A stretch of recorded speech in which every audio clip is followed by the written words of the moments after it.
estação de som. Estação de som. Estação de som.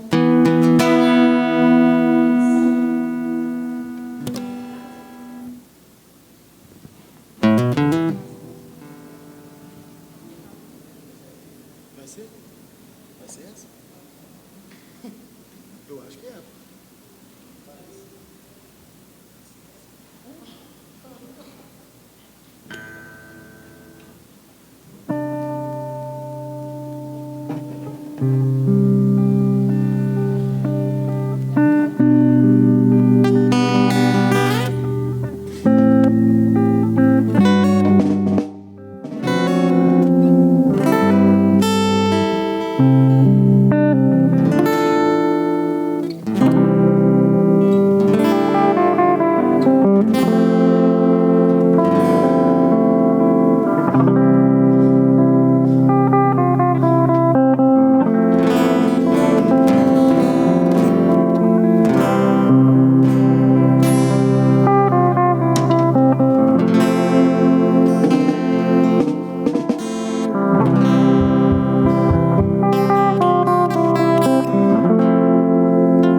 Deus. Boa noite, igreja. Que a paz seja convosco, amém. Vamos ficar de pé no nome do Senhor Jesus. Glória a Deus. Aleluias. Olha para suas mãos, irmãos. Olha para suas mãos. Você nasceu para manifestar a glória de Deus na terra, amém? Aleluias. Olha para suas mãos e fala assim, ó, eu nasci para manifestar a glória de Deus na terra.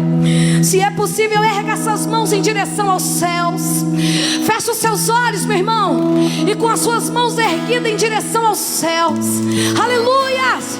Com a leveza que você ergueu as suas mãos em direção aos céus, abra o teu coração para sentir a glória de Deus neste lugar. Abra o teu coração para sentir a presença do Rei dos Reis neste lugar.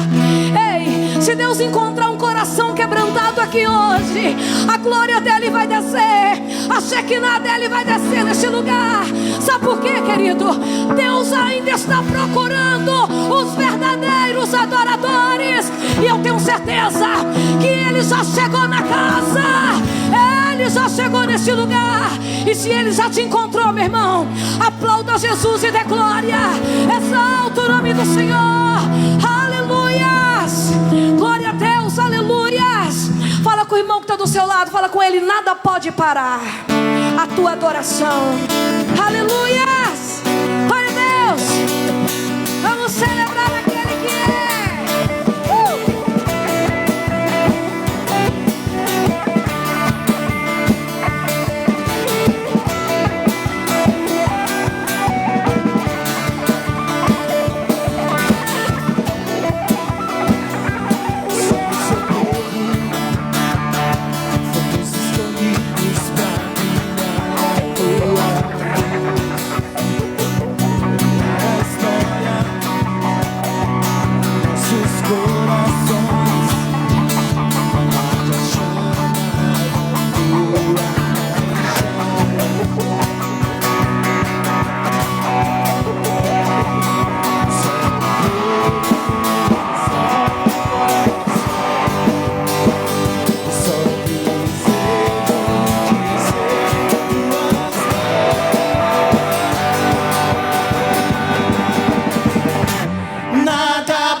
glória de Deus na terra, amém? Aleluias. Você pode fechar os seus olhos nessa noite. Queridos, muitos não sabem o tempo que estamos vivendo, mas você escolheu a melhor parte, que é estar na casa do Senhor. Você escolheu a melhor parte, que é buscar o reino dos céus em primeiro lugar. A palavra de Deus fala: buscai o reino de Deus em primeiro lugar, e as demais coisas serão acrescentadas. Ei, ainda é tempo de buscar a presença do Senhor. É tempo de buscar a glória de Deus. Ei, meu irmão, buscai ao Senhor enquanto Ele está por perto, querido. Buscai ao Senhor enquanto Ele está por perto. Chegará um dia, chegará um tempo em que todo joelho se dobrará, toda língua confessará que Jesus é o Senhor. Ei, você já faz parte, meu irmão, dos lavados e remidos pelo sangue, daqueles que escolhem a graça, daqueles que escolhem a presença dEle. Aleluia. Oh, Espírito Santo, seja bem-vindo nesse lugar, Senhor. Seja bem-vindo nesse lugar, Deus. Reina sobre nós, reina sobre a tua igreja. Aleluia. Os povos se curvam, as bocas se abrem, as mãos se levantam pra dizer que tu és o rei. Pra dizer que tu és o Senhor.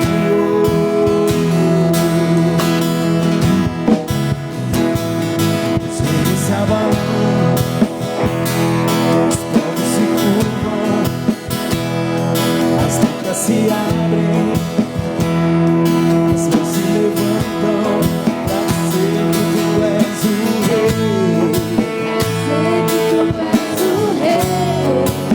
dizer que tu és o Senhor. Pra dizer que tu és o rei. Pra dizer que tu és o Senhor. Teu reino é sempre eterno, firmado em misericórdias, justiça e igualdade, bondade e fidelidade. A tua igreja, Senhor, Tua igreja é o teu povo, Deus. Aleluia.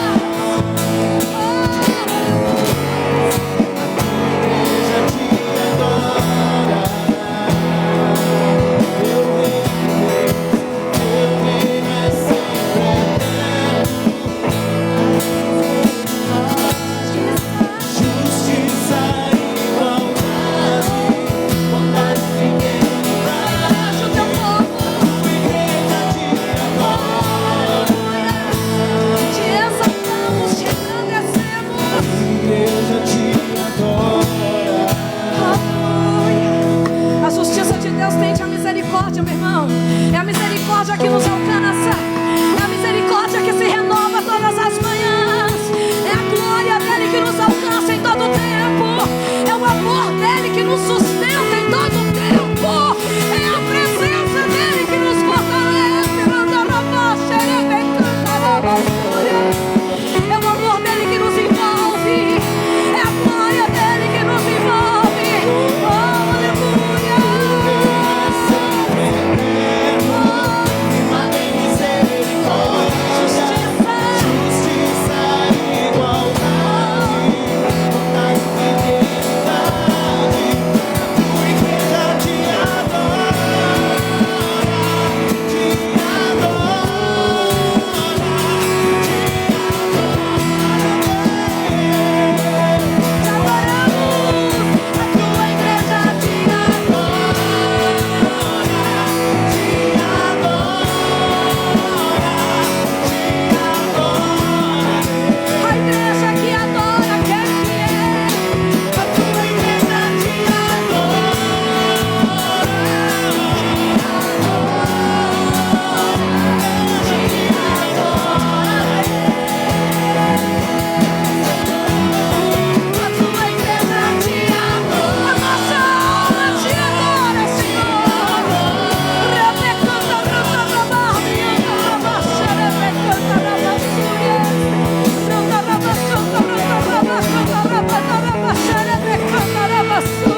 justifica.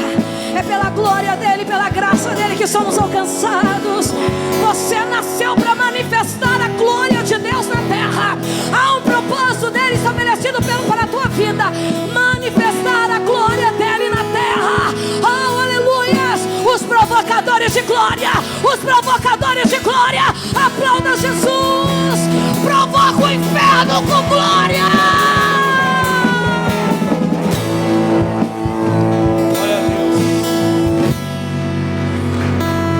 Boa noite, povo de Deus. Paz seja convosco, amém? Pega a sua Bíblia aí, meu irmão, abra comigo em 1 Reis, capítulo de número 21, versículo 1. 1 Reis, capítulo de número 21, versículo 1. Baseado nessa história, nós teremos uma palavra que Deus vai te conduzir de uma forma poderosa neste lugar, amém? Hoje nós vamos mergulhar profundamente, meu irmão, na palavra de Deus. 1 Reis, capítulo 21, versículo 1. Quando você encontrar, dá um glória a Deus aí, só para me saber o que você achou. Glória a Deus.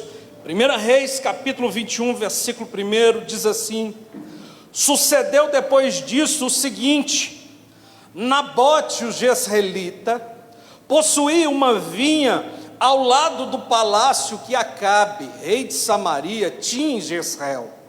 Disse Acabe a Nabote: dá-me a tua vinha, para que me sirva de horta, pois está perto, ao lado da minha casa. Dar-te-ei por ela outra melhor, ou se for do teu agrado, dar-te-ei em dinheiro o que ela vale. Porém Nabote disse a Acabe: guarda-me o Senhor, de que eu dê a herança de meus pais. Feche os teus olhos em nome de Jesus, meu irmão. Meu Deus e meu Pai, nós nos colocamos diante da tua presença, para que a tua palavra venha nos moldar. Nós queremos, meu Deus, sermos tratados. Nós queremos, meu Deus, receber aquilo que só o Senhor pode operar em nós. Por isso, meu Deus, eu te peço, descortina os céus, fala conosco, derrama, meu Deus, neste momento, na nossa necessidade, na nossa vida, meu Deus, que venha ser um momento de transformação, de mudança, de revelação do Senhor. É o que nós te pedimos em nome de Jesus. E quem crê, diga amém, diga glória a Deus. Pode se assentar, meu irmão, no nome de Jesus.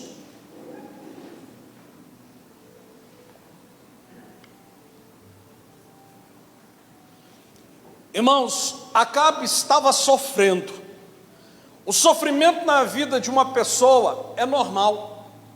O sofrimento, ele vem na nossa vida, pode até mesmo ser uma permissão de Deus. O sofrimento pode ser uma colheita, mas o sofrimento que esse homem chamado Acabe estava vivendo era um sofrimento especial, porque ele estava sofrendo porque Deus o estava reprovando. Quando somos reprovados por Deus, nós vamos experimentar um sofrimento diferenciado. Porque o sofrimento que você possa encontrar na sua vida, você encontra refúgio e fortaleza no Senhor. Mas quando você está sofrendo, porque Deus está te reprovando, quem vai te consolar? Quem vai te fortalecer? O rei Acabe não encontrava nada que o consolava. Ele procurou então na sua riqueza, ele foi para o seu palácio, ele foi contemplar as suas conquistas, vitórias, a sua posição de honra. E quando ele estava ali no seu devaneio, na sua busca por um consolo, ele percebeu que o seu vizinho tinha uma pequena vinha. Aquele seu vizinho tinha uma vinha muito bem cuidada, muito bem tratada, uma vinha vistosa, uma plantação. Então ele falou: eu já sei o que vai trazer consolo ao meu coração. E ele chega para esse dono, proprietário, se chamava Nabote, e disse para ele: me dá ela. Me dê ela. Continuando a sua proposta, ele disse: ou senão, nós podemos fazer uma troca. Eu posso te dar uma vinha melhor, maior. E a terceira proposta foi: ou eu posso te pagar por ela. Coloca o valor que eu pago. Mas Nabote respondeu para ele: rei, essa vinha foi herança dos meus pais. Então, não tem como eu te dar, não tem como eu vender, não tem como nós trocarmos. Ela vai ser passada para os meus filhos. Foi recebida pelos meus pais, vai ser passada pelos meus filhos. Isso eu não negocio. Nesse momento, o rei Acabe volta mais triste do que quando ele chegou. E ele na sua casa, sua esposa, que era um demônio em forma de gente, Jezabel, chega para ele e fala assim: por que você está triste? Eu tentei comprar a vinha de Nabote, mas ele falou que não negociava, não me dava, não vendia, não trocava. E ela falou para ele: pode deixar que eu dou um jeito. Ela pagou para 2 falsas testemunhas falarem que Nabote tinha blasfemado contra Deus e contra o rei, e a condenação seria morte por apedrejamento. Então, meu irmão, aquele homem justamente foi condenado e foi morto, apedrejado. Quando ele morreu, Deus tomou a causa dele. E Deus visita o profeta Elias e fala para ele: dá um recado para cá. Fala para ele que no lugar aonde ele matou Nabote, vai ser aonde a descendência dele vai acabar. Naquele mesmo campo, naquele mesmo lugar, naquele mesmo território, os cães vão comer a esposa dele. Ela vai virar comida de cachorro. Seus filhos, todo mundo vai morrer ali naquele lugar. Acabe recebeu a pior notícia que ele poderia ouvir. Ele ficou extremamente deprimido, procurando uma forma de se humilhar. E nós vamos aprender muito com essa história hoje. Essa história nós vamos ter alguns princípios profundos da palavra de Deus. Irmãos, por favor, abra comigo em Levítico capítulo 25, versículo 34. Você precisa compreender por que Nabote não quis negociar. Nabote, ele não queria vender, Nabote não queria trocar, Nabote não poderia dar para o rei.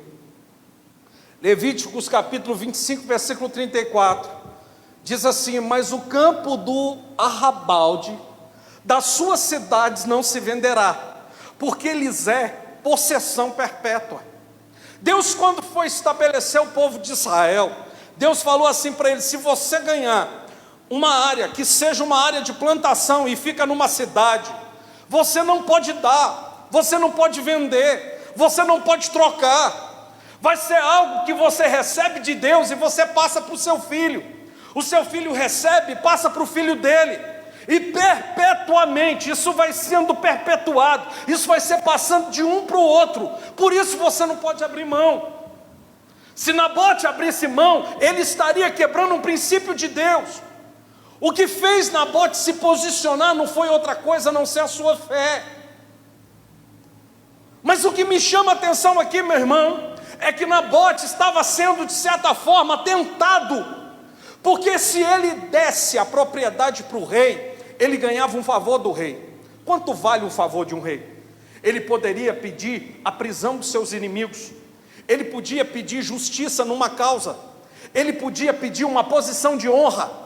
Ele, se tivesse um filho que sonhava se tornar soldado, ele podia pedir para o filho ser promovido.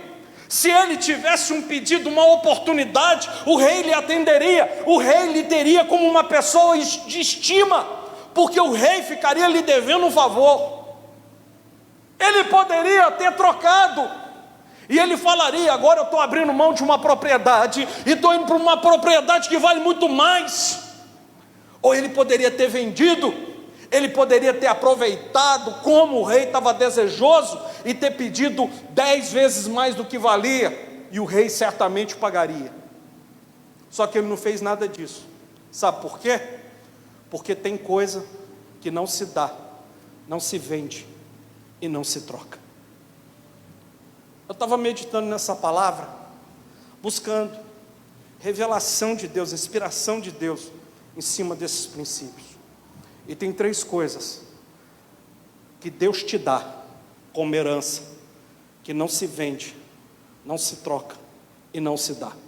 Você tem um inimigo que em algum momento pode tentar comprar, trocar, ou até mesmo pedir para que você abra mão e entregue. O que são essas três coisas? Eu vou falar daqui a pouco. Só que eu quero que você entenda que o que representa isso é uma videira. Amém, irmãos? Eu morei numa chácara aqui em Paracatu. Eu lembro que o Daniel estava no culto anterior. E o Daniel um dia chegou lá na minha casa e falou assim para mim: ô pastor, só quer que eu dou um jeito nesse pé de uva? E o pé de uva estava lá, irmão. Dava umas uvas mirradas, sabe? Às vezes assim dava um cachinho pequenininho, aí tinha uma assim, tamanho, tinha outras que era maior desse tamanho aqui. O resto era tudo assim, ó. Aquele negócio meio verde, meio esquisito. Aí o Daniel virou para mim e falou assim: só quer que eu dou um jeito aqui nesse pé de uva aqui? Eu falei assim: ó, pode dar um jeito então. O Daniel falou assim: pode deixar então. No outro dia ele veio, irmão, ele depenou o meu pé de uva. A pastora olhou aquilo e falou assim: o que está acontecendo, bem? Eu falei assim: o Daniel acabou com o pé. Olha lá como é que ficou. Irmão, sabe, o trem ficou depenado, ficou peladinho. Aí o Daniel virou para mim e falou assim: agora vai. E foi mesmo. E deu uva, e ficou bonito, ficou forte. Quando a gente fala de plantação, todas as plantações precisam de cuidado, precisa de água, o solo precisa de nutrientes, precisa de sol, tudo na quantidade certa, irmão, tudo no tempo certo. Mas um pé, uma videira, precisa de poda. A vida da videira é a poda. Tem uma coisa que Deus te dá, que o diabo quer negociar contigo, e que é representada por uma videira. A primeira coisa é tua vida com Deus, porque a vida com Deus verdadeira, ela não é só irrigar. A vida com Deus verdadeira não é só um alimento do solo. A vida com Deus verdadeira, ela é marcada pela poda. Se Deus não está te podando, tu está morrendo e não está percebendo. Videira de Deus, plantação de Deus, relacionamento com Deus, para produzir fruto de verdade, precisa ter poda. Se não tem poda, tem alguma coisa de errado. O seu relacionamento com Deus precisa ser marcado pela poda. Você está entendendo? Eu não tenho a preocupação de trazer aqui uma palavra que vai massagear o seu ego, que vai te inflar que nem um balão. Eu tenho a preocupação de trazer uma palavra que venha melhorar o seu relacionamento com Deus. Para isso acontecer, tem que ter poda, meu irmão. Tem que ter poda. A primeira coisa que representa essa palavra profética é sua vida com Deus. Mas você tem um adversário que ele faz proposta. E sabe o que a maioria das pessoas fazem com a vida com Deus? Elas não vendem não, Anderson, não troca. Elas dão. Abandona, deixa criar carrapicho, deixa crescer mato, porque dá trabalho cultivar a vida com Deus dá trabalho. Você já entendeu isso? Quem aqui gosta de jejuar, diga amém. Quem gosta de orar, diga amém. Vocês é uma benção, eu não gosto não. Pastor, o senhor não jejua não? Jejua, irmão. O senhor não ora não? Ora, irmão. Oro. Mesmo sem gostar. Porque eu preciso. Eu necessito. Eu preciso. Não é questão de gostar. Eu tomo banho não é porque eu gosto de tomar banho. Eu tomo banho porque eu preciso tomar banho. Eu necessito. para me poder estar bem, eu preciso tomar banho. Para me poder estar bem com Deus, eu preciso estar orando. Para me estar bem com Deus, eu preciso estar jejuando. Eu preciso cultivar meu relacionamento com Deus. Não é questão do meu gostar, é questão do meu necessitar.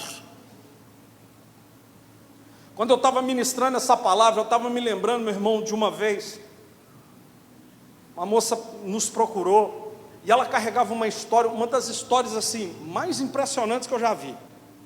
Eu acho que a menina tentou dar um golpe, porque ela se casou com um cara, que ela nem conhecia direito. Ela conhecia a família do cara, uma família muito bem sucedida, conhecia o pai dele era um homem muito bem sucedido, e casou com um filho. O sujeito tinha mais do que o dobro da idade dela, e pensa que casamento tribulado, porque quando ela casou, ela descobriu que o cara tinha um problema de cabeça. O sujeito tinha uma inclinação psicopática. O sujeito trancava ela dentro de casa, deixava ela passando fome. Ela tinha medo de morrer, ela tinha medo de ser morta, ela tinha medo porque tinha dia que ela acordava e ele estava parado olhando para ela, e ela acordava assustada. Ela vivia um inferno psicológico, emocional. Ela casou, eu acho que no fundo ela queria dar um golpe, mas quem deu o golpe foi ele, porque ele só se casou com ela para agradar o pai. Não tinha nenhum tipo de sentimento pela menina, não tinha nada. Viveram um inferno, até que chegou um momento que os dois se separou. Quando os dois se separou, essa menina chegou na igreja, disposta a mergulhar nas coisas de Deus. Essa menina começou a orar, começou a jejuar, pedia curso, começou a indicação, falou assim: pastor, eu queria ser missionária na África, eu queria ser mandada para uma tribo de índio, eu queria pregar a palavra de Deus. E ela estava empolgada, emocionada, cheia de ânimo, de boa vontade, muita sede, até que ela foi fazer uma consulta, e um médico engraçou por ela.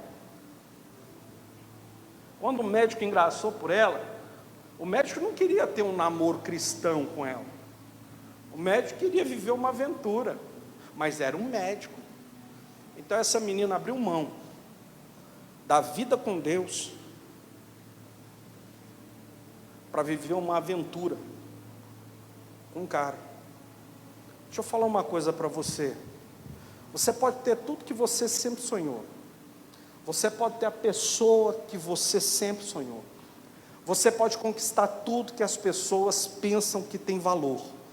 Mas se você não valorizar tua vida com Deus, você nunca vai ser feliz. Quem diz que felicidade está nas pessoas? Quem diz que felicidade está nas coisas? Felicidade não está em título, felicidade não tem dinheiro. Felicidade, meu irmão, não é ter uma conta bancária e ter mais de 6 zeros. Ter felicidade de verdade, meu irmão, felicidade de verdade é ter vida com Deus. É a vida com Deus. Mas quantas pessoas valorizam essa vida? O que o seu adversário pode te oferecer para você trocar sua vida com Deus? Nabote enxergava a sua vinha e ele dava valor a ela. Nós temos que aprender a valorizar vida com Deus, relacionamento com Deus. Sabe por quê? Porque as lutas virão. Quem disse que pelo fato de você servir a Deus você não vai ter luta? As lutas virão, mas pela vida que você tem com Deus, você será fortalecido. Pela vida que você tem com Deus, a luta pode se levantar, mas o Senhor vai te sustentar. Pode vir a perseguição, o Senhor vai ser contigo. Você pode viver, meu irmão, a crise, mas na crise você vai crescer em Deus, no Senhor.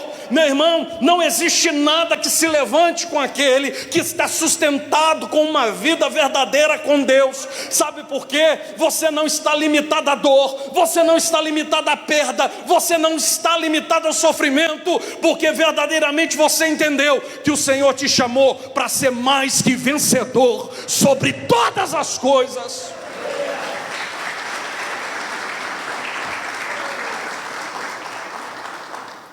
Agora, a segunda coisa que representa essa vinha é a tua família. Qual é o valor da tua família para você? Teu casamento, tua esposa, teu marido, qual que é o valor?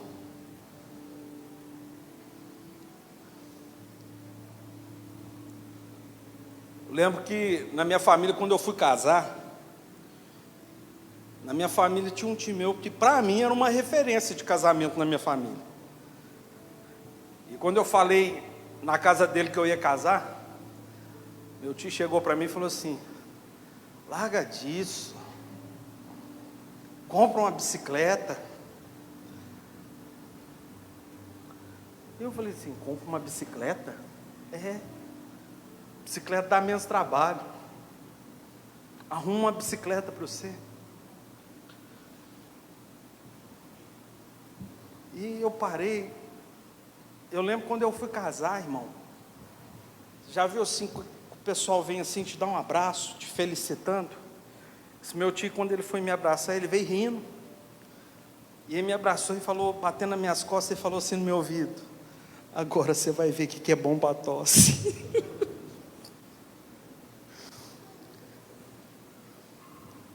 E eu compreendi uma coisa. Nos momentos de luta no meu casamento, eu entendi o que ele estava querendo falar para mim, irmão. Eu entendi. Só que eu entendi outra coisa também. Você só vence na sua casa se você aprender a dar valor. Se você não aprender o valor que tem um casamento, se você não entender o valor que tem uma família, e se você não entender que você tem uma vinha, a sua família não vai conseguir romper, porque em algum momento você vai trocar ela. Família precisa ser cuidada, casamento precisa ser cuidado, tem que ser valorizado. Você precisa valorizar a sua casa, você precisa valorizar os teus filhos. Você que é filho, você precisa valorizar os seus pais. Você tem que valorizar o lar que você está. E é interessante, sabe, eu estava meditando esses dias, eu estava me lembrando, na família do meu pai, eles são 10 irmãos, e a minha avó, são 10 irmãos e no mínimo uns 70 primos. Pensa que família atribulada. Dos meus tios, dos homens da casa da minha avó, só tem um que casou uma vez só um. Os outros que casou menos foi 2. Meu pai casou 4 vezes. Pensa que família atribulada. E depois disso vem primo. E os primos, meus primos, foi casando. Eles já têm filhos que são casados. Família muito grande. Família enorme. E eu me lembro, irmãos, eu tenho essa lembrança. Minha avó converteu. E eu nunca conheci uma mulher mais de Deus do que minha avó. Nunca conheci. Nunca conheci na minha vida. Até hoje, eu nunca vi uma mulher mais de Deus do que minha avó. Nunca vi. Pensa uma mulher de Deus. Minha avó, eu lembro assim, no meio daquele monte de primo, no meio dos meus tios, todo mundo fazia piada, e ela ia sozinha para a igreja. Ela levava as 2 filhas dela, menores, para a igreja junto com ela. Quando as meninas viraram adolescentes, largaram a igreja e foram para o mundo. Então ela ia para a igreja sozinha. E no meio da família, aquele povão, todo mundo lá dentro de casa, e chegava os dias dela ir para o culto, ela ia para a igreja, ela se preparava, e ela chamava todo mundo para ir para a igreja. Só que ela não chegava assim, gente, vamos para a igreja, não. Às vezes de dia, hoje vai ter culto, por que você não vai com a avó? E ela chegava no outro, e todo mundo falava, fazia uma piadinha, falava alguma gracinha para ela, e ela insistia, orando, sabe? Orando. E é interessante, a primeira pessoa que converteu foi o meu tio, não era filho dela, ele era casado com a filha dela. O primeiro que converteu foi meu tio, que levava ela para a igreja. Ele foi o primeiro, aí ficou os dois indo para a igreja. Eles arrumavam e iam para a igreja. Você sabia que eles estavam indo para a igreja porque eles ficavam tudo arrumadinho e tal. Chamava, meu tio não chamava ninguém, mas minha avó chamava. O pessoal fazia piada, mesmo assim, estava lá. Minha avó morreu. Quando ela morreu, acho que não tinha nem 4 que era convertido. Hoje, mais de 70 primos, mais de 10 filhos. Eu acho que não tem 4 que não é convertido, irmão. O resto tudo é convertido. Tudo é convertido. Final de ano lá era bebedeira, era farra. Final de ano lá é culto. É culto. Tudo é crente. Tem filho dela que já orou por uma pessoa e ressuscitou um morto. E quem me contou isso não foi meu tio, quem contou foi quem viu o milagre. Mas é interessante que eu lembro da minha avó, impressionante como é que aquela mulher impactou a vida de todo mundo. Sabe, a minha avó não sabia falar português direito. A minha avó, ela falava assim, para com isso, menino. Desse jeitinho que ela falava. A minha avó, irmão, ela nunca pregou. Eu nunca vi minha avó pregar. Eu nunca vi ela abrir a Bíblia, fazer uma explicação profunda. Eu nunca vi ela falar com autoridade. Nunca vi nada disso. Não vi minha avó fazer nada disso. Mas pensa numa mulher que deu bom testemunho. Pensa numa mulher que foi exemplo de mansidão. Pensa numa mulher que foi exemplo de bondade. Pensa numa mulher, meu irmão, que carrega na história dela, quando alguém deu um tapa na cara dela, ela ofereceu a outra face. Minha avó foi maltratada, porque ela foi criada por pais adotivos. E ela foi criada por pais adotivos, um casal casado mais de 20 anos, não tinha filhos. E de repente, depois de adotar minha avó, a mulher ficou grávida. Minha avó virou uma escrava, sofreu na mão deles. O filho legítimo deles, quando o casal estava velhinho, o filho legítimo abandonou, minha avó pegou e cuidou dele. Minha avó cuidou deles. E eu lembro, irmãos, eu lembro disso. Eu lembro daquela mulher, a mulher que criou minha avó era um capeta. Eu era pequenininha, que a mulher me mordeu. Oh, que a mulher era ruim. E minha avó, com a maior paciência, dava banho, limpava, cuidou deles, sabe? Minha avó nunca pregou, meu irmão, mas o exemplo dela marcou todo mundo. Interessante que dos meus primos, 90%, quando foi colocar o nome das filhas, coloca o quê? É tudo Tiê. Tudo Tiê, porque minha avó chamava Tiê Ozaki. O nome da Ana Luísa é como?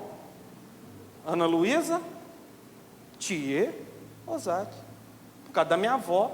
Eu lembro quando a pastora virou e falou assim, mas bem, você vai colocar o nome da sua avó? Mas sua avó era bênção? Eu falava, respeita a minha avó. Pensa uma mulher de Deus, meu filho. Pensa uma mulher de Deus. E ela virou para mim e falou assim, não, mas eu queria que pegasse meu nome. Eu falei assim, ó, tia, significa rosa. Olha o trem profético. Olha o mover profético. Pronto, é Ana Luísa Tia Ozaki. Vai pegar o nome da minha avó. O que mais tem lá é tia lá, minha filha. Porque ela marcou a vida de todo mundo sem pregar, sem falar, mas com testemunho. Deixa eu te falar, sabe como é que você edifica a tua casa? Sabe como que você cuida da sua casa? Com testemunho. A forma como você, marido, trata a sua esposa, a forma como você, esposa, trata teu marido, é melhor do que uma pregação. A forma como você trata teus filhos, a forma como você pune o errado, a forma como você corrige o que está errado, tudo isso é pregação. A forma como você se posiciona diante do certo, a forma como verdadeiramente se cultua a Deus dentro da sua casa, isso é melhor do que qualquer pregação. Você pode fazer estudo na sua casa, você pode fazer um culto, você pode cantar um lindo louvor, tudo isso, meu irmão, tem a sua importância, mas se você der bom testemunho dentro da tua casa, você vai marcar a alma, você vai marcar a lembrança, as pessoas vão carregar a marca que você vai deixar dentro delas. Eu não me lembro da minha avó falar um versículo, mas eu sei que ela era uma mulher de Deus. Eu sei. E sabe o que eu me lembro? É que um dia também eu vou passar, e como os meus filhos vão se lembrar de mim. Qual é a marca que você está deixando dentro da sua família? Qual é a marca que você deixa dentro do seu casamento? Qual é a marca que você está deixando para os seus filhos?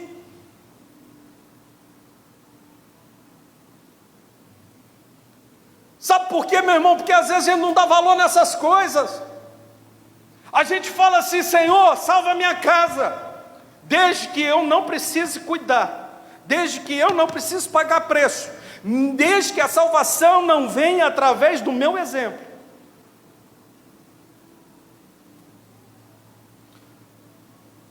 Teus filhos são herança do Senhor na tua vida.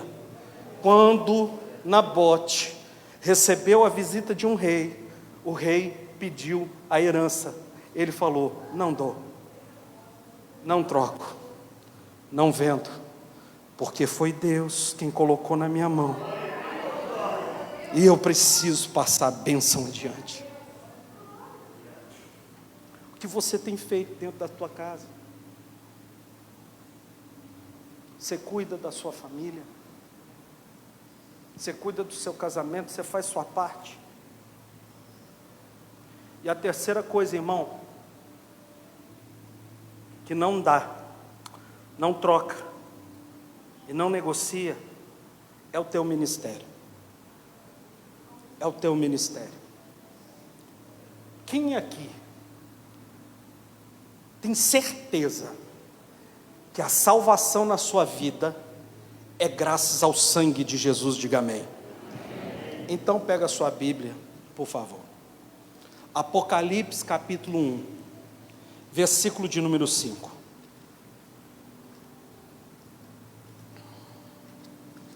Apocalipse capítulo 1, versículo 5.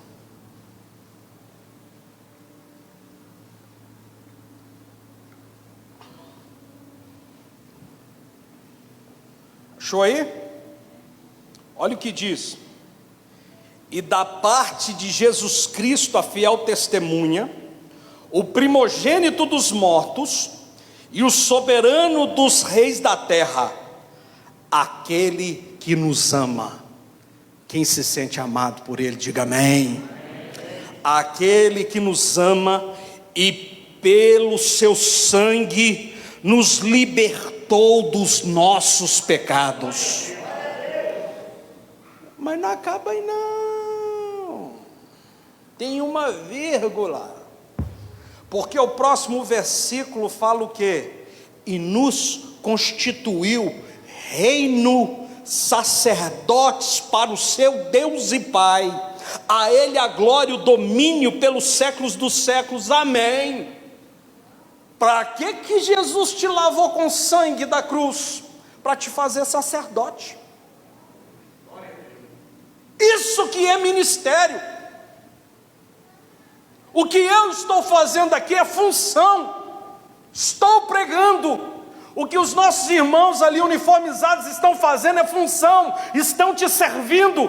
Eles estão te servindo no diaconato, eu estou te servindo ministrando uma palavra. O irmão Anderson está servindo a Jesus aqui, ó, tratando aqui no som.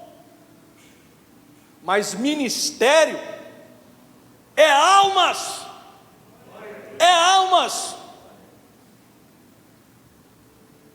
E sabe o que é lamentável?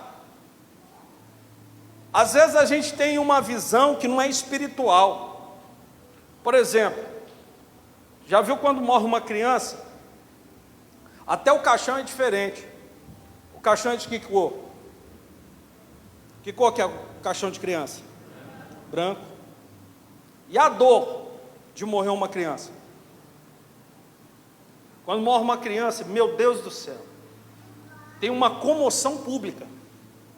As pessoas olham e falam: nossa, tinha uma vida inteira pela frente. Uma criança tão cheia de vida, poderia tanta coisa acontecer na vida dela. E tem gente, meu irmão, que chega a se perder ali naquele momento de sofrimento. Só que sabe o que Jesus fala? Vinde a mim, as criancinhas, porque delas é o reino dos céus. Quando uma criança morre, meu irmão, é salvação certa, é festa certa. Você está entendendo? Agora, sabe o que é triste de verdade? Triste de verdade é que nem aconteceu um dia. Fui criado numa cidade bem pequenininha. Um senhor fazendeiro, bem-sucedido, criou seus filhos, todos os filhos bem-sucedidos, filhos diplomados, empresários, comerciantes. Esse senhor morreu. Aonde? Dentro de um motel, junto com a sua amante. Quando ele estava lá no motel, ele deu um infarto fulminante e morreu lá dentro do motel. Isso que é triste. Isso que é triste. Porque ele morreu adulterando. Isso que é triste. Você já parou para pensar quantas pessoas que nós amamos, quantas pessoas que nós estimamos essas pessoas e que, se morrerem agora, vão ser condenadas? E muitas das vezes a gente fala assim, ó: eu tenho orado por essa pessoa. Vinha precisa de cuidado constante. Vinha é uma coisa que você não pode largar, não. Por que que o Acabe, usado pelo diabo, a primeira coisa que ele fez foi pedir? Porque tem gente que dá de graça, porque vinha dá muito trabalho.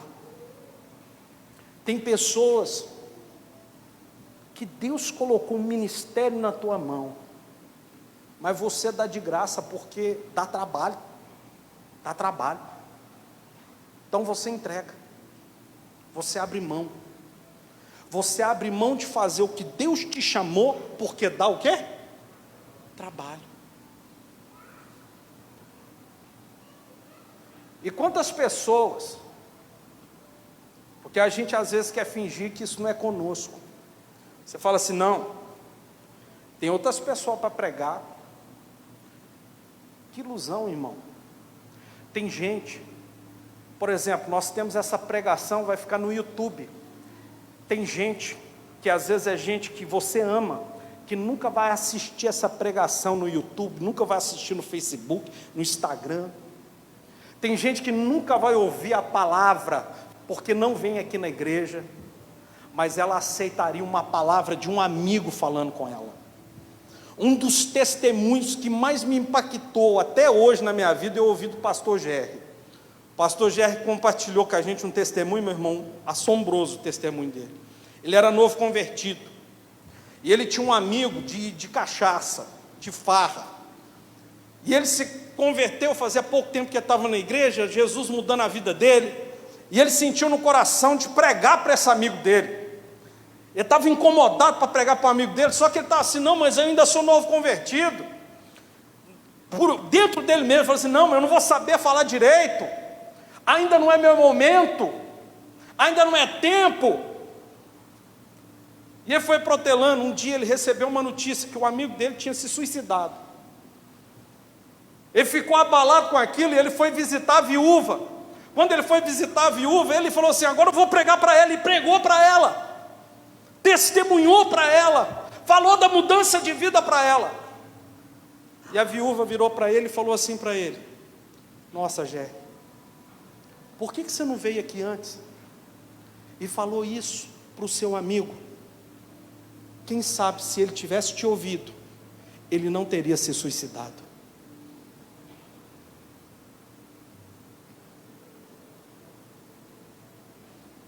Você já parou para pensar quantas pessoas jamais ouviriam um pastor, mas um amigo ele ouve?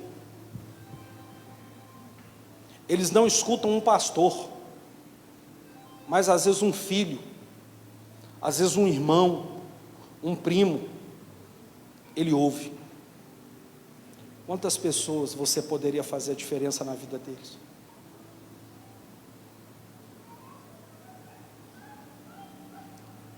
Para finalizar essa palavra, Nabote não vendeu, irmãos, a vinha, porque ele cria que aquilo foi uma herança de Deus na vida dele. Só que sabe o princípio de Levítico? Dizia o seguinte, se por algum motivo você chegar a vender a sua vinha, você nem que seja por resto da sua vida, você vai trabalhar para correr atrás do prejuízo, para você resgatar ela. Enquanto você tiver vida, você tem que resgatar aquilo que você abriu mão, que você trocou ou que você vendeu. Você não pode se conformar com essa situação. Tem 3 coisas que representam essa vinha: sua vida com Deus, sua família e seu ministério. Se você algum dia abriu mão da sua família, se algum dia você abriu mão da sua vida com Deus, se algum dia você abriu mão do seu ministério, eu quero te dizer que Deus sempre vai te cobrar, para você correr atrás. Corra atrás, irmão. Corre atrás. A pessoa, é interessante porque isso aí, ó, que é o princípio do jubileu, do ano do jubileu, a pessoa tinha que pegar o resgate, ela tinha que juntar o dinheiro novamente, para poder pegar a posse de volta para ela. Ela tinha que resgatar.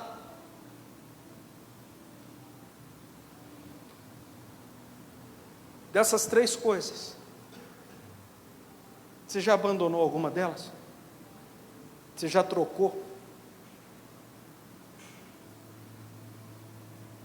Você já vendeu?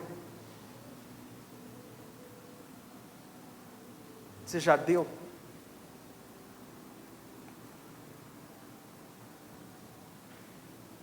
Corre atrás. Corre atrás. Corre atrás. Olha que palavra forte. Quando Acabe recebeu a notícia, porque ele atacou a herança de Nabote, então Deus falou assim: por causa disso eu vou destruir a sua descendência. Você não vai ter herança, você não vai ter ninguém para você passar a herança. Você vai ser destruído da sua vida.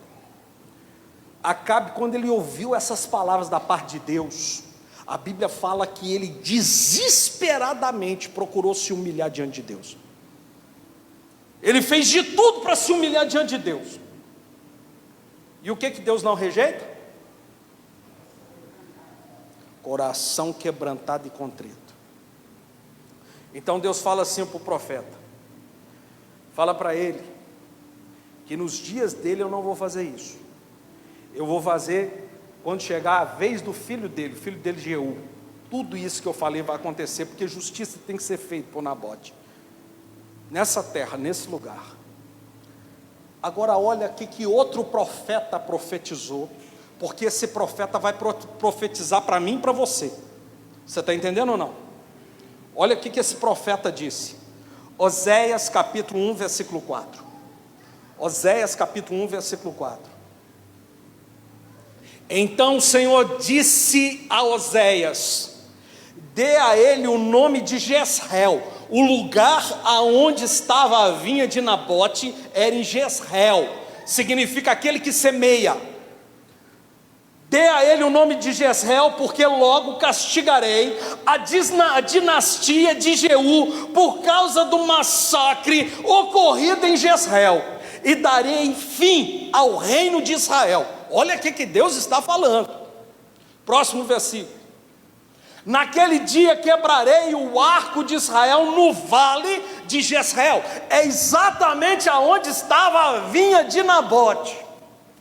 Agora olha o versículo 10. Contudo, os israelitas ainda serão como a areia da praia, que não se pode nem medir e nem contar. No lugar onde se dizia a eles: vocês não são meu povo, eles serão chamados filhos do Deus vivo. Lá em Jezreel, aonde Deus falou que vai exterminar, agora Ele está dizendo: aonde vocês foram chamados, vocês não são meu povo. Naquele mesmo lugar se dirão: vocês serão chamados filhos do Deus vivo.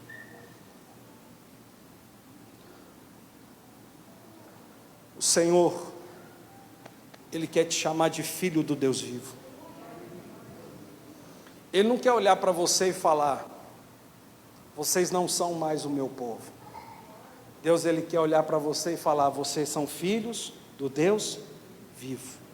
Então corra atrás da sua herança. Corra atrás daquilo que não se dá, daquilo que não se vende, daquilo que não se troca. Sua vida com Deus, sua família e o seu ministério. Você está entendendo ou não? Se essa noite for uma noite de concerto, aqui ó, entre você e Deus, porque não é como você se chama, é como Deus te chama. Você está entendendo? Nós temos duas oportunidades aqui. Ou Deus falando: vocês não são mais meu povo, ou Ele nos dizendo: verdadeiramente vocês são filhos do Deus vivo. E aqui está a humildade, aqui está a aliança, aqui está o posicionamento que Deus quer de nós. Se você quer aproveitar a oportunidade de hoje para se posicionar diante de Deus, fica de pé, eu quero orar pela sua vida. Feche os seus olhos, meu irmão. Há um Deus vivo neste lugar, há um Deus de aliança, há um Deus de conserto, há um Deus de mudança de vida. Deus, Ele te chamou para valorizar a tua vida com Deus.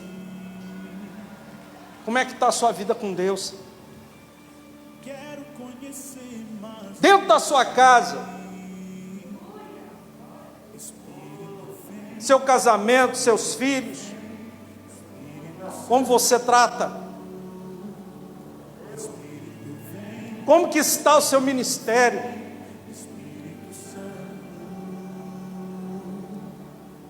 Tem vinhas abandonadas aqui nesse lugar.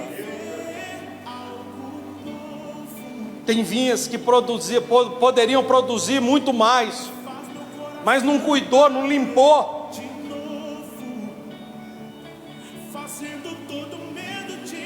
Mas ainda há tempo de resgatar. Até Acabe se humilhou e teve misericórdia. Há um Deus vivo nesse lugar, e Ele quer te chamar de filho do Deus vivo. Há um Deus Deus de misericórdia que te chama novamente. Resgata a tua herança, corra atrás da sua herança, lute pela sua herança. É isso que Deus colocou na tua mão. Você precisa entregar para outros. Meu Deus e meu Pai,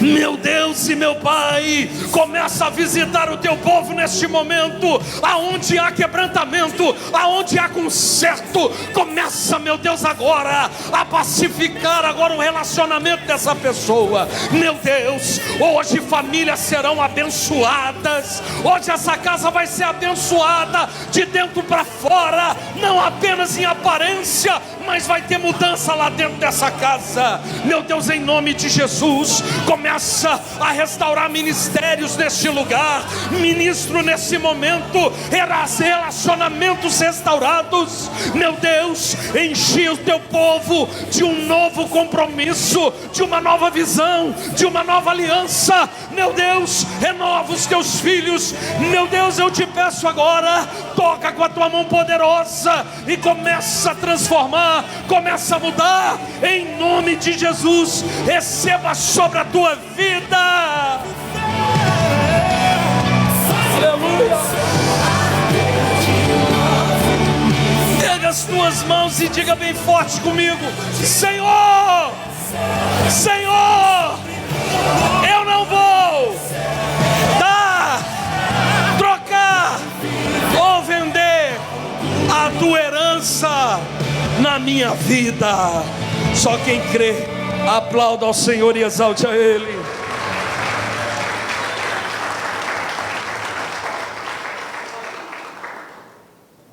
Glória a Deus. Pode se assentar, queridos.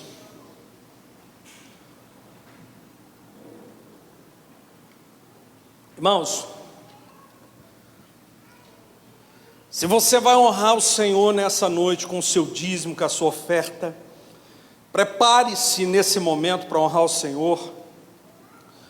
Nós estamos profetizando, todo mês nós temos um tema. E quando o profeta Elias chega para o rei Acabe, ele fala assim para ele assim: tão certo quanto vive o Senhor, o Deus de Israel, cuja face eu estou, segundo a minha palavra não vai chover, nem orvalho vai cair sobre a terra nos próximos anos. Quando ele disse isso, ele falou baseado em Deuteronômio 16,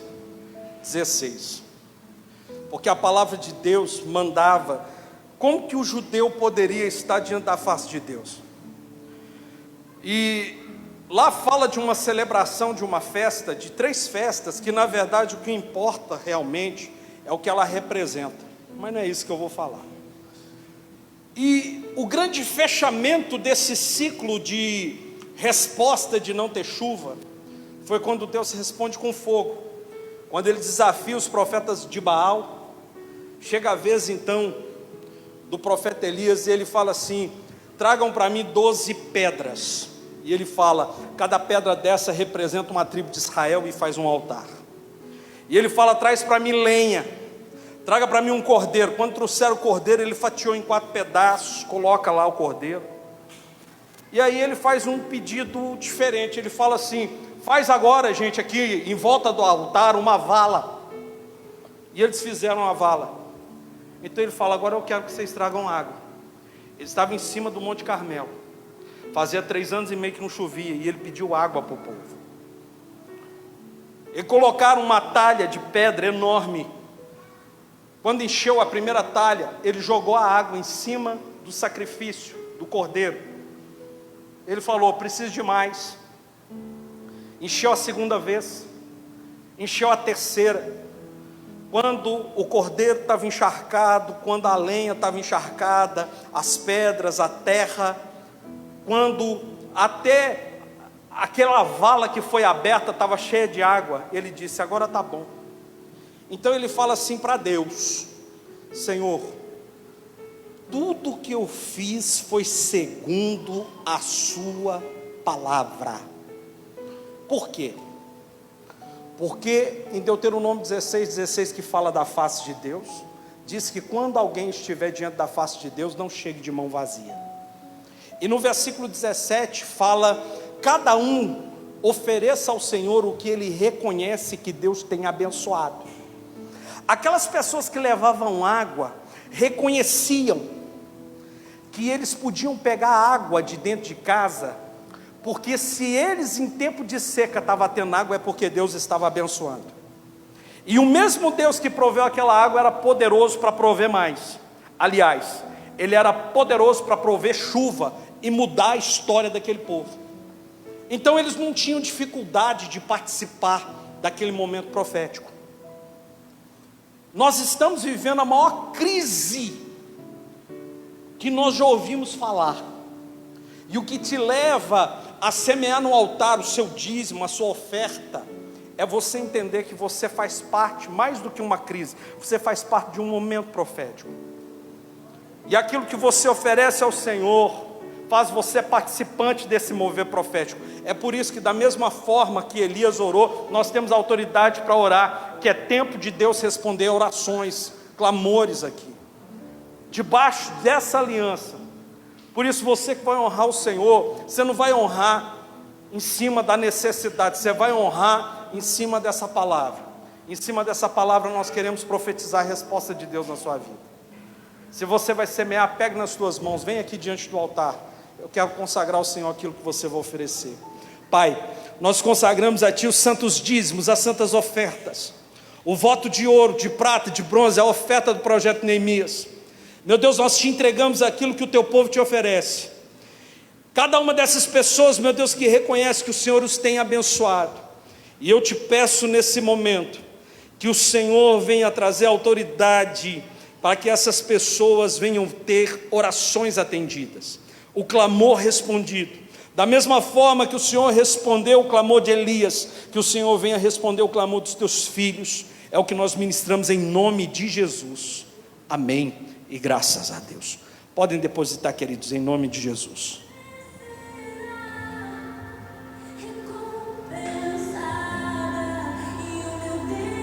Não falha, não.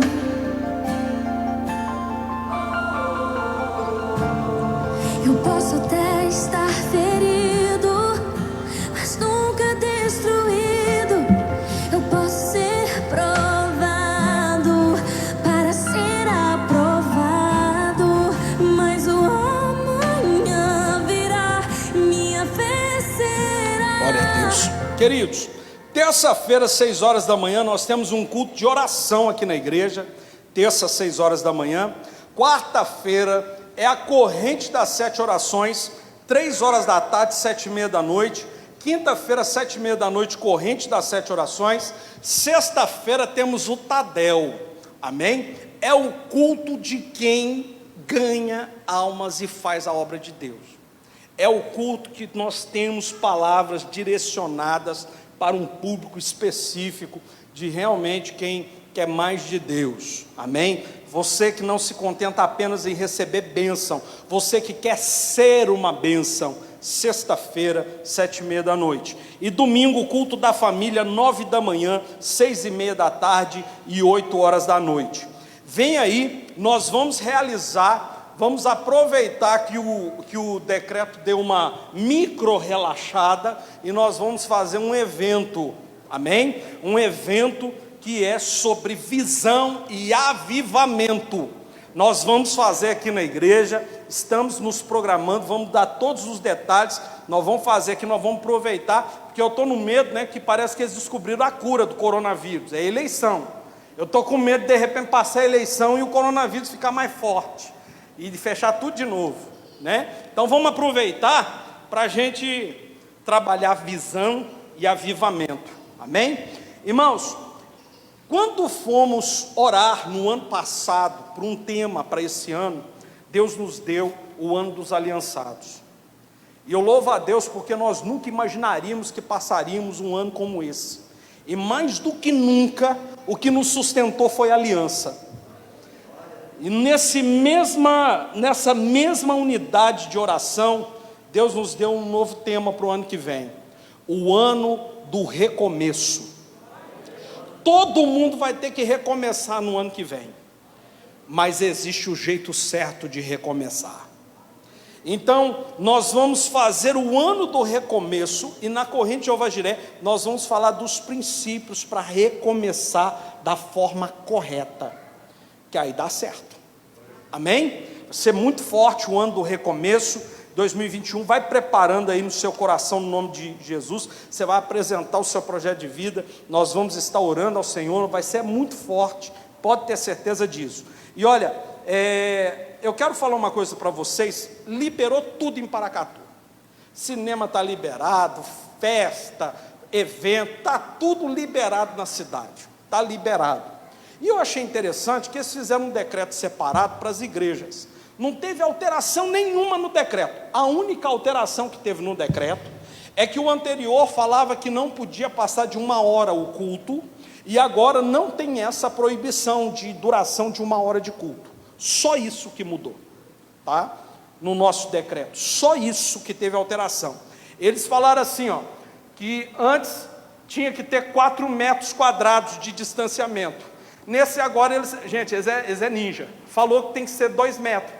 Então aqui, ó, 2 metros daqui, 2 metros daqui, 2 metros daqui, é 4 metros quadrados. Mudou nada. Vocês estão entendendo? Não mudou nada nesse decreto novo, nada, só isso. Agora tem uma questão, irmãos, que tem me deixado extremamente incomodado aqui em Paracatu. Nós, como vocês sabem, nós já fomos fiscalizados 10 vezes, 10.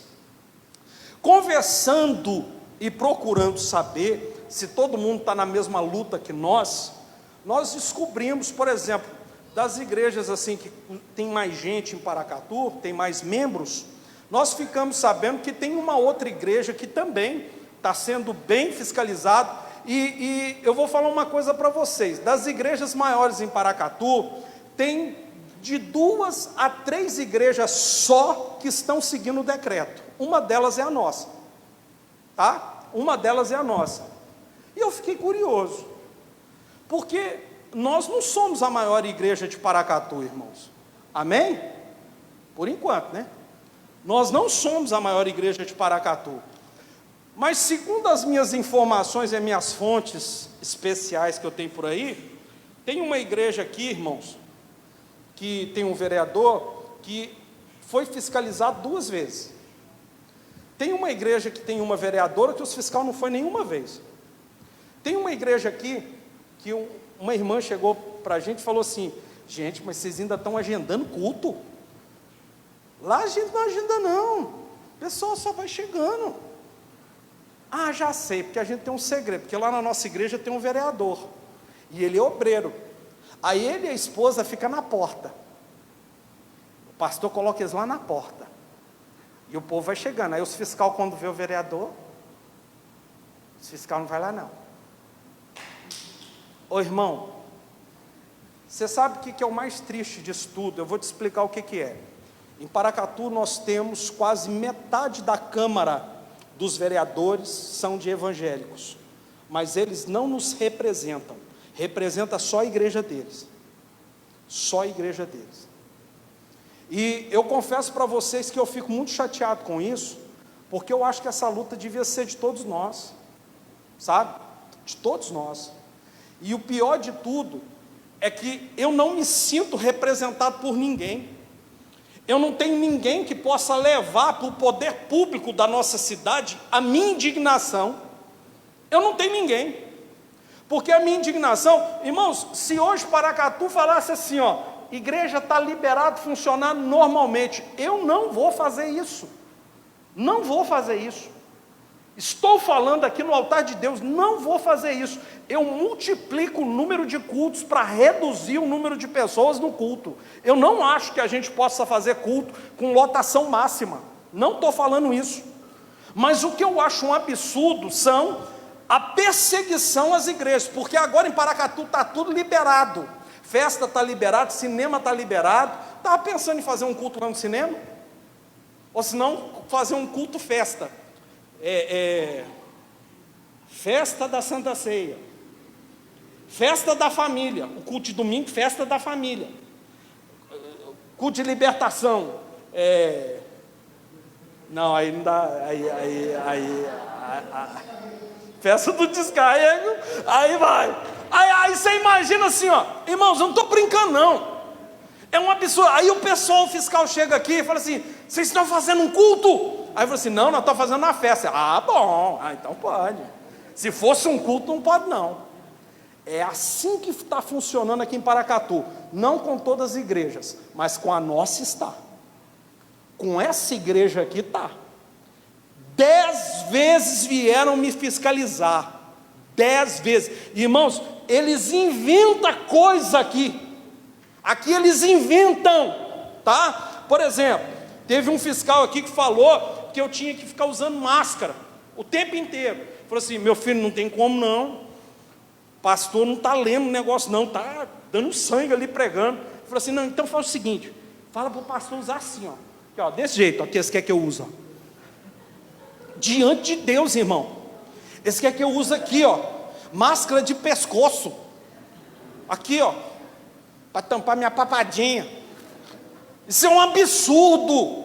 Isso aqui é falta de... Irmãos, isso aqui, sinceramente, isso aqui é um absurdo. Isso é perseguição. E eu vou pedir uma coisa para todo mundo, que eu estou quietinho. Gente, vamos votar em gente que nos representa. Vamos votar em gente que vai nos representar. Essa igreja tem condição de ajudar alguém para ganhar. E aqui na igreja tem candidato. Para que nós vamos colocar quem... Agora é um amor de pessoa. Ganhou, meu filho, aqui para nós. Ó. Aqui numa pandemia como essa, como que um vereador podia ajudar a gente? Chegar lá, no pessoal da fiscalização, falando assim: gente, vocês estão perseguindo a igreja. A igreja é quadrangular, mas ninguém fala. Então, no nome de Jesus, vamos apoiar quem vai nos apoiar? É um pedido que eu estou te fazendo. Amém? Vamos orar, encerrar o nosso culto. Vou te abençoar. Eu quero que você entenda a minha posição, tá, irmão? Eu quero que você entenda a minha posição, porque eu, aqui em Paracatu, estou sendo perseguido. E vocês aqui da igreja são testemunha disso, tá? Porque não tem outra igreja aqui que estão indo 10 vezes fiscalizar, não. Só essa aqui. Só essa aqui. Vem culto de manhã, vem culto de tarde, vem culto de noite. Essa fiscalização mais absurda que tem. Então, eu compartilho com você a minha indignação. Amém? Feche seus olhos no nome de Jesus, eu quero te abençoar. Você vai ter uma semana de vitória, meu irmão. Meu Deus e meu Pai, eu coloco nas tuas mãos cada um dos meus irmãos, Pai. E eu profetizo uma semana de grandes vitórias, de grandes realizações, de grandes conquistas. Que o Senhor, meu Deus, venha dar a eles a tua bênção. Nós profetizamos o teu favor, nós profetizamos o mover das tuas mãos. Que o Senhor, meu Deus, possa sustentá-los, que o Senhor, meu Deus, possa ser com eles a cada momento. E que o amor de Deus, que a graça de Jesus, que a comunhão do Espírito Santo esteja com todo o povo de Deus, e todos digam: muito boa noite, que a paz esteja convosco.